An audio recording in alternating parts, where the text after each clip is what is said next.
बरसों पहले एक छोटे से गांव में मिट्टी की एक टूटी सी झोपड़ी हुआ करती थी। उसी झोपड़ी में रेखा अपने पिता के साथ रहती थी।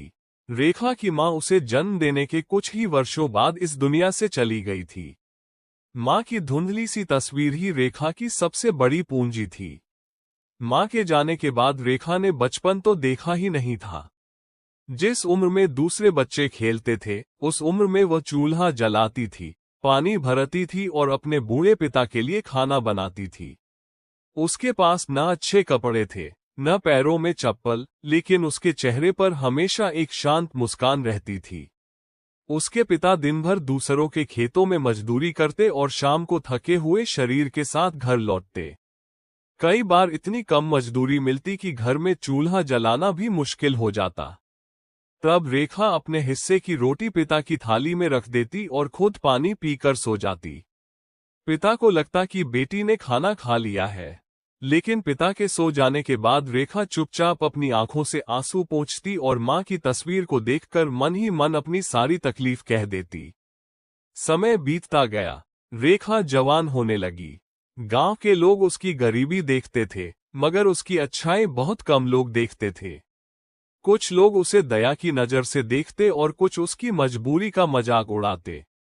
एक दिन गांव के सबसे बड़े साहूकार के घर से रेखा के लिए रिश्ता आया। साहूकार का बेटा शहर में काम करता था और घर में बहुत धन था। रेखा के पिता को लगा कि शायद बेटी का जीवन संवर जाएगा, लेकिन उसी रात पिता की तबीयत अचानक बहुत बिगड़ गई। कई दिनों की मजदूरी, भूख और कमजोरी ने उनके शरीर को तोड़ दिया था। रेखा के पास इलाज के लिए पैसे नहीं थे। वो पूरी रात पिता के सिरहाने बैठी रही। सुबह होते होते उसने अपनी मां की आखिरी निशानी, एक छोटी सी चांदी की पायल, बेच दी। पिता धीरे धीरे ठीक तो हुए, लेकिन अब उनके भीतर एक डर बैठ गया था। उन्हें चिंता थी कि उनके बाद रेखा का क्या होगा। कुछ ही दिनों बाद साहूकार के घर से फिर खबर आई, मगर इस बार खबर वैसी नहीं थी जैसी रेखा के पिता ने सोची थी। साहूकार के परिवार को पता चल गया था कि रेखा के पास देने के लिए कोई दहेज नहीं है। रिश्ता तुरंत टूट गया। उस दिन पहली बार रेखा ने अपने पिता को फूट फूट कर रोते देखा। गौरी ने पिता के आंसू पोंछ दिए और उनके सामने मुस्कुराने की कोशिश की। उसके मन में भी बहुत दर्द था, मगर उसने ठान लिया था कि वह अपनी गरीबी को अपनी किस्मत नहीं बनने देगी। उसने गांव के घरों में सिलाई का काम शुरू कर दिया। दिन में काम करती और रात को मिट्टी के दीपक की रोशनी में कपड़े सिलती।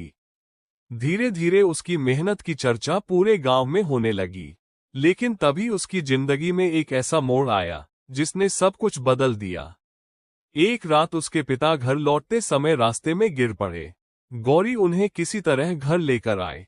इस बार बीमारी बहुत गंभीर थी। गौरी पिता को लेकर शहर के अस्पताल पहुंची। डॉक्टरों ने इलाज के लिए बड़ी रकम बताई।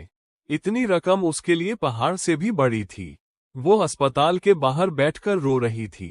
तभी उसकी नजर एक बुजुर्ग महिला पर पड़ी, जो काफी देर से उसे देख रही थी। बुजुर्ग महिला धीरे धीरे उसके पास आई और उसके हाथ में एक पुराना कपड़े का थैला रख दिया।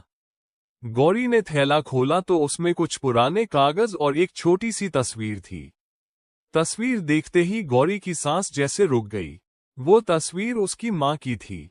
गौरी हैरान रह गई कि इस अनजान महिला के पास उसकी मां की तस्वीर कैसे आए। तभी बुजुर्ग महिला ने बताया कि कई वर्ष पहले गौरी की मां ने उसकी जिंदगी के सबसे कठिन समय में उसकी मदद की थी। उस समय गौरी की मां ने अपनी छोटी सी बचत और अपने गहने बेचकर उस महिला के बच्चे का इलाज करवाया था।